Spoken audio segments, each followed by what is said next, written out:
There definitely is a lot of Paris life and culture in Arcane. I mean, I don't think it's a coincidence that a lot of Piltover looks like Paris. Things are designed to be functional, but also to be a piece of art. I think that's something very much the French kind of spirit. Yeah, so this venue is actually where we had Worlds a few years ago. It's cool because it was really close to our studio, and so we sent a bunch of people from Fortiche. It was just something really special to finally be able to share that with them. I think they were fans of the story, you know, and of the characters, but you kind of also have to experience like the buzz in the world around the game. On a tout de suite vu que c'était quand même le jeu mondial et l'opportunité de faire quelque chose de très très bien.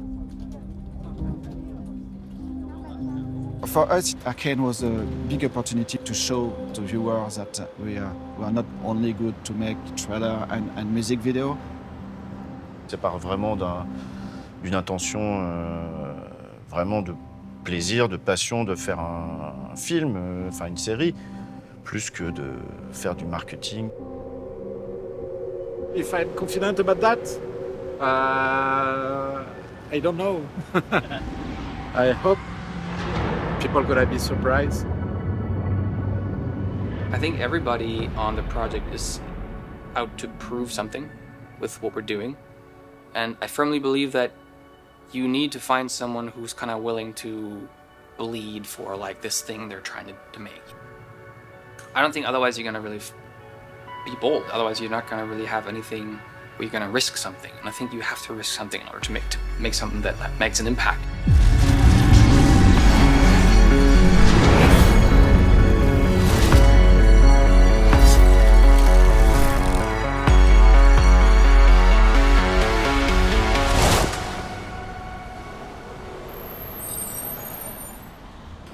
There's a very, very competitive scene here at Fortiche about what they call, is it baby foot, right? Baby foot? Yes. The suspense is killing me. It's killing us too. Oh, there's the worthy goal. Basically, the idea for this trip is to get into a room with the directors, the animators, the editors, and just brainstorm a bit together. Like, what would be the coolest version of this scene or this kind of episode? So you're just worrying about, like, it being too complex? My goals this whole time is like, I want to solve the story beats with the team in Paris. It's just going to be great to be like, hey guys, here's all our awesome ideas, and then they tell us whether they can produce it or not, or steer us more into something achievable. It's not done until it's done, right? You know, it's like the block of marble chiseling away, and then occasionally you know, knock off like an arm and have to start over. If we ever proceed with a scene without taking in that input from the directors here, it's worse, you know, because they're just so talented. They always find this really creative spin. Pascal has this amazing eye for character designs, the models, the stylization. Tu vois la je sais pas si on pouvait pas mettre une caméra qui tremble un peu là-dessus. Who is the... Why just the man of shadow? Jérôme, he's the invisible wizard at Fortiche. Today I want to create the lab to experiment new style for the future with Riot. I think when you think about the final look, that painterly look that's integrated into 3D, the super subtle, nuanced camera work where everything feels like it's handheld and really human and real, a lot of that is Jérôme. De-aging with me, please. Okay. I want some de-aging. So, Who is Arnaud? Who is Arnaud? Who is Arnaud? He tells us, you know, what I want is a psh, what I want is a you know what? Who is Arnaud? Who is it? So this is the Arnaud model. So the hair is pretty detailed, and then he doesn't have any pants. And they wanted to incorporate the three directors in the show. Happy Progress Day! When Arnaud has like a crazy idea, the best thing you can do is just shut up and let him do his thing, because like it tends to be just like, that's when the cool shit happens, you know?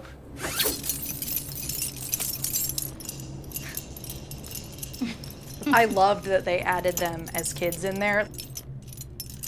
It was not something we thought of on the in the room.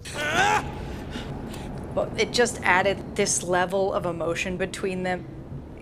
It honestly, it's like, oh, I feel like these characters could be in love now.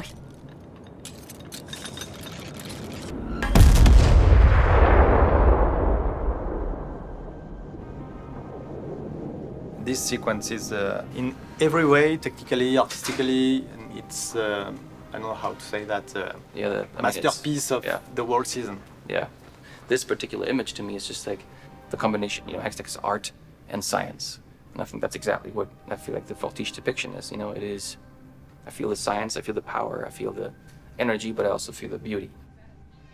Ce que j'aime bien aussi à Fortiche, c'est que on insuffle la vision de départ et tout le monde met Sa pierre à l'édifice. sa pierre à l'édifice, comme on dit.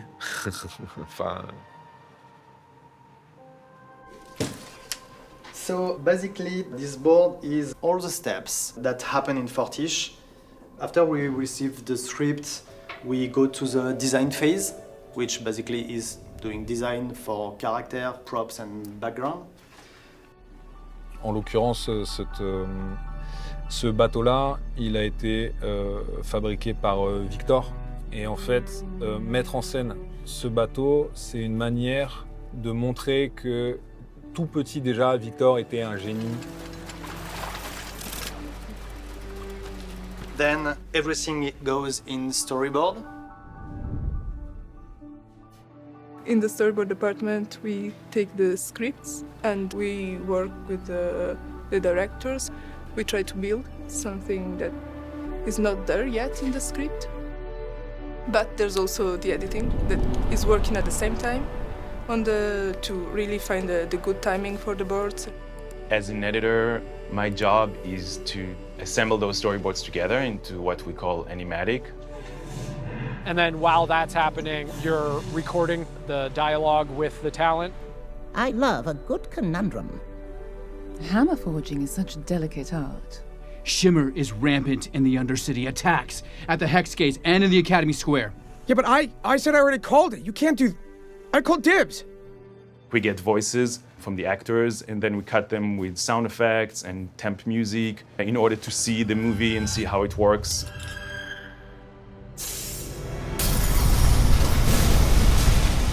We're watching full-on storyboard animatics with the voice actors in there.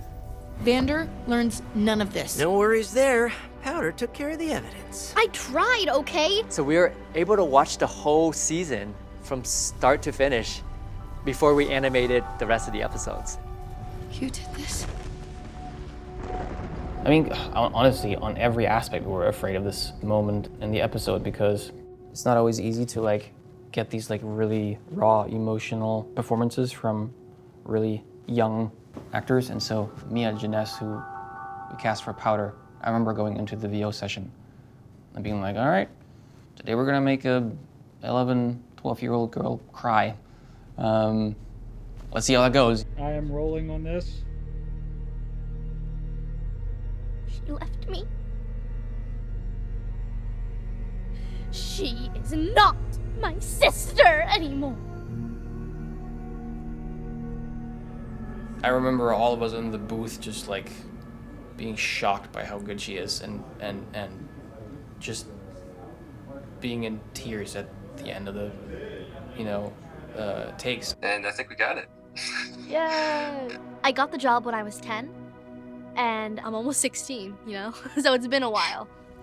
Why did you leave me? Because you're a jinx! Oh, no. To get into that place of vulnerability was hard for me. Violet, come back! Please come back! Please, Violet! I need you, please! I have a little brother who is my best friend in the entire world. We get upset when we don't see each other for more than 3 days. I can't imagine a world where he isn't in it. Where's the... Oh, you're back! Thinking about what that would be like if something had happened that made it so that we couldn't bounce back. Next thing I knew, it was all just coming to the surface. I only wanted to help. I only wanted to help. I only wanted to help. I told you to stay away. When it comes to siblings, they're your blood. And when you don't have family, what do you have? You've got a good heart. Don't ever lose it. No matter how the world tries to break you.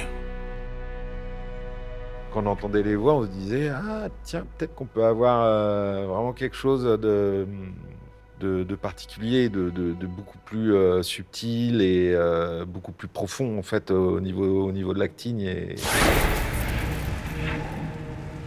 I always knew you'd come back. What's going on? Quand on entendait les voix, on se disait ah, on peut peut-être aller vers du Scorsese plutôt.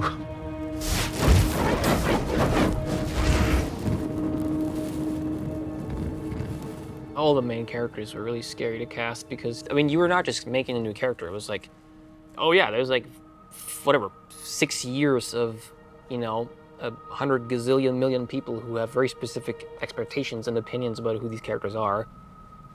So don't f it up. Wow, super boring. Jinx took us the longest of all characters. I think we looked for the Jinx actress, I think, for roughly 3 years. She's so beloved, and her voice is so specific. For a while, we were like, can we find someone who can do this? The hard thing was that we had to find someone who can do both the intimate and quiet moments that are just like these really vulnerable acting moments. But at the same time, we also needed an actress who can also do the really loud moments that Jinx is really known for. And you typically can find one or the other. I remember we were at a point where it was just, we've been looking for so long, we kind of just went through all of the LA catalog of talent. Let's just pick one and just go. And it was just this like, no, we can't. And at some point, through the help of some casting folks, we found Ella. Hi. And I mean, it was like the pearly gates just opened. Well, look who it is. The boy savior. I felt this like really deep connection with her because of empathy and compassion, on compassionate grounds. Like, yes, she's a terrible person. She's done all these terrible things. But is she a terrible person? Like, I don't know. I started to realize like who she's become, this Jinx that she's become, is just a deeply rooted, very difficult trauma response that she's developed because she's gone through things no one should ever have to go through. No, it was a mistake. Ouais, c'est vrai que l'acting, je pense, dans Arcane, est bien plus poussé que dans la plupart des shows d'animation. Parce que notre envie, c'est plutôt de essayer de vraiment copier ces acteurs et le casting, des fois, a influencé même les designs des personnages et leurs attitudes, quoi. In parallel of the storyboard, we are going in background and Cara props fabrication.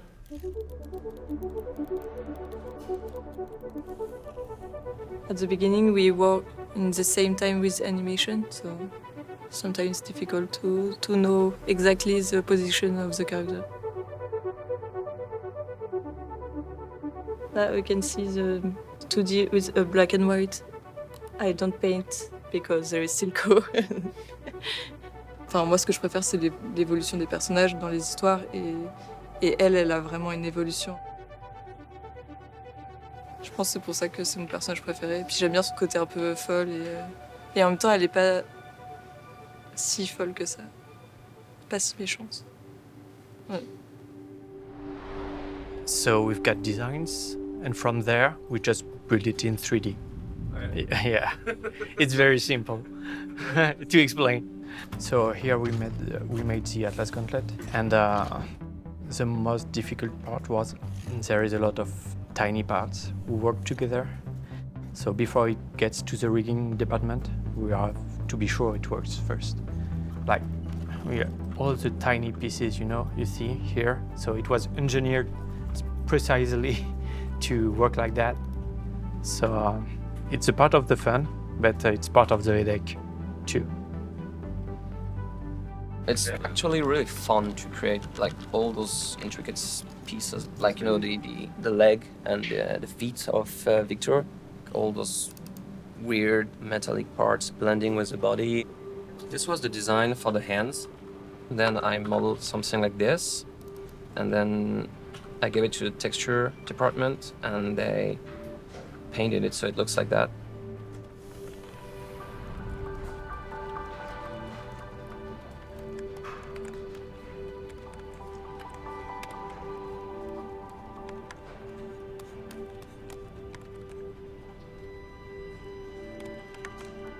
All the process is built around the idea of bringing the design to the final image. And that's great because this is actually like the design is just brought back in 3D and it's actually what the designer thought of. Bah là, je vous présente en fait ce que c'est un rig, le rig de marionnette. C'est vraiment des joints, des os fictifs qu'on met en place. Donc c'est des points de pivot qu'on peut faire tourner avec des mains. On a une équipe d'animateurs qui est tellement forte et ils vont trouver, je sais pas, 3-4 idées pour rajouter de la vie au personnage. And then we are going at layout stage, and they start, to do the staging and the camera movement. On essaye de traduire le storyboard en 3D et de transmettre en fait des émotions juste avec une caméra, avec les mouvements de caméra, avec la focale qu'on va choisir, de trouver des jolis cadrages et de trouver le rythme aussi de l'animation.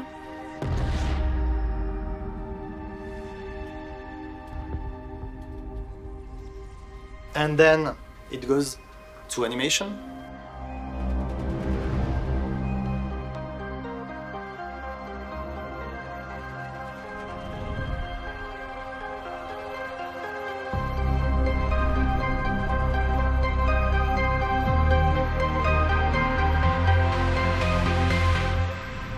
T'as le plan de Moïse avant où il va partir, il part et puis sur le départ en fait il se fait tomber, t'as pas besoin d'avoir une grande distance mais juste sentir. If you go in the dictionary, like animation is giving life to something.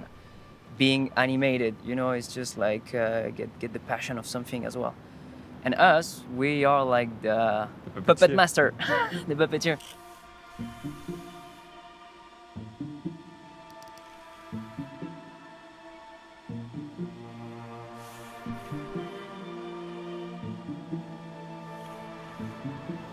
No motion capture. No motion capture. No? Please, let people know that.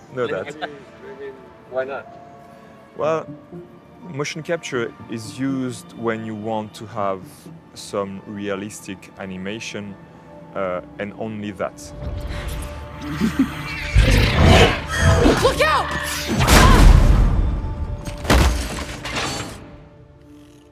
Keyframe animation, it pushes you to understand what happened in the body, how everything worked together to have like this feeling of natural and believable animation. Yeah. And also it's about like the style of the show. It's semi-realistic, but it's not fully realistic. We try to keep something really handcrafted. Animating, it's like acting out characters, it's about performance. When I saw the style of Arcane, it was something like I want to try this kind of animation because it's really different from the cartoonish style I used to be in. And after working for so long in the industry, I wanted to challenge myself. To be honest, Echo is the kind of character I would have loved to see when I was a kid. Echo? One of the first dialogues he had with Bai, I arrived with something completely different from the board, and Bart was like, "Oh, I didn't thought about this way, but it's interesting." And it was the same with Christian. I tried something like he was a little bit pissed and walking slower and just making with the face and giving a small attitude, not like a snake, but like this kind of movement to say, "Yeah, I'm the one controlling the stuff."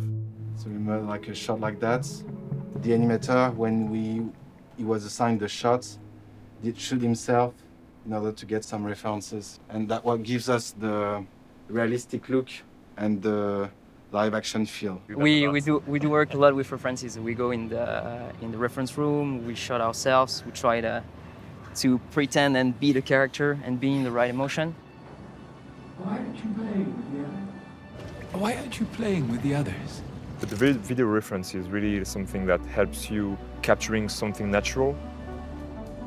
Sometimes like you got a shot to do and you got an idea in your head and you can probably like just go straight into the computer and do your stuff and it will work.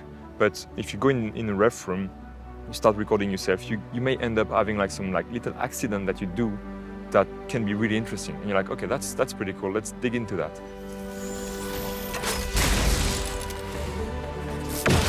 Remind me why we bother with this dump?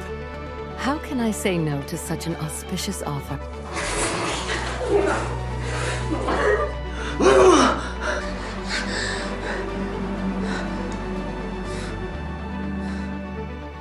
feel like you're inhabiting those different characters in a way?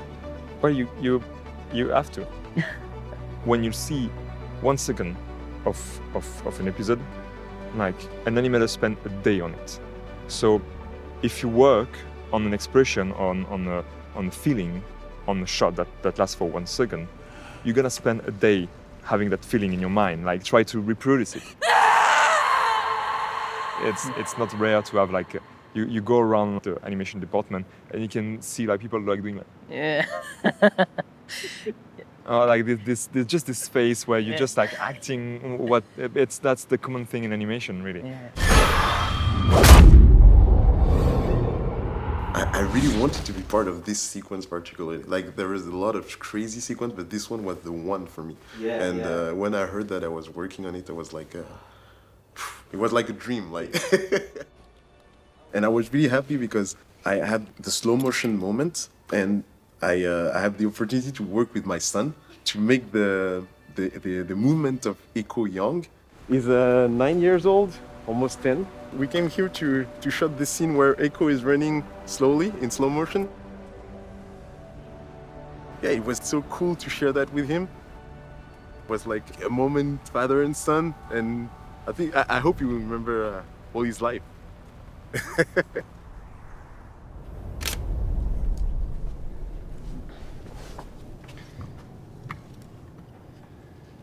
It's only experimenting for now with paintings.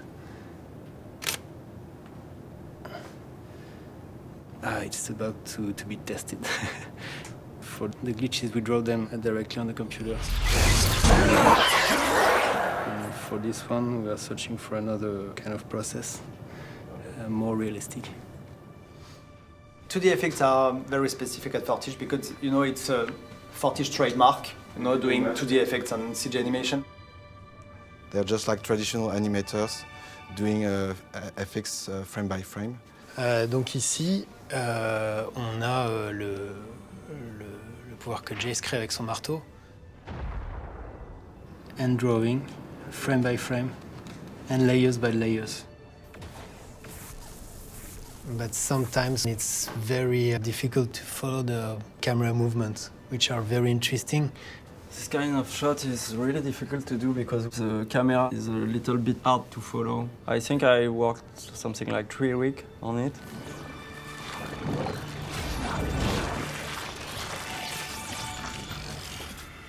Depuis une dizaine d'années, on fait les FX 2D pour les teasers de Riot.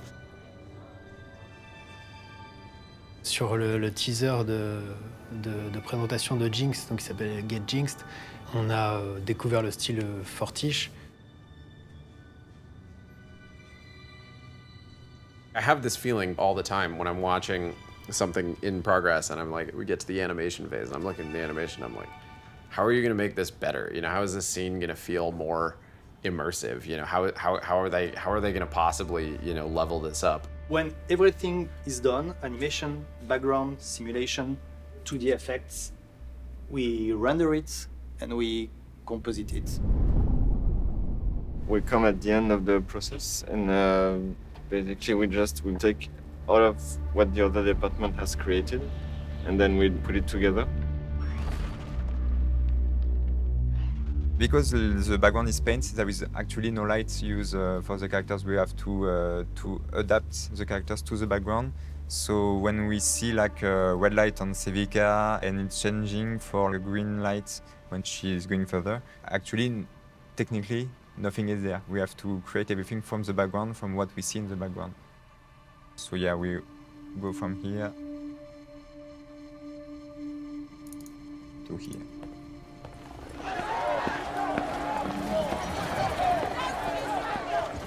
Compositing at Fortiche is one of their signature crafts, and it's just a straight mystery box for me. How do they paint the light? I cannot tell you. It's not that I'm, hold back anything, but some of the process I don't even understand, so. I don't know if I can show you. Yes, it's kind of secret. The way to light, it's different. It's special Fortiche way. But it's so simple. When you know the trick, you say, so simple. It's not magical trick. It's just artists and people who are doing beautiful things. The real magic is everywhere.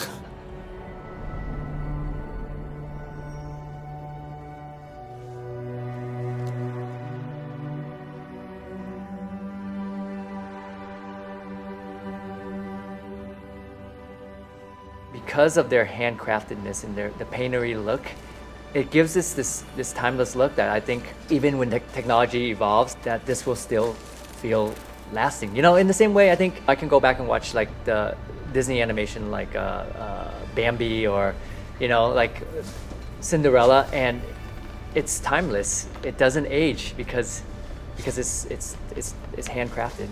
Nothing is round in the show. If you have a glass, if you see this glass, it's not round because a drawing is not perfect. If you see the eyes, the pupils. The pupil is not round, except the gemstone. This is the only moment where there is a sphere, perfect sphere.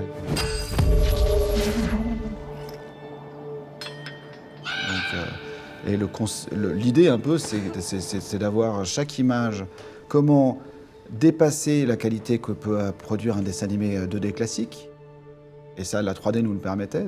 Et c'est d'avoir que chaque image, chaque pose qu'on fait, ça reste un peu un concept art, une belle illustration.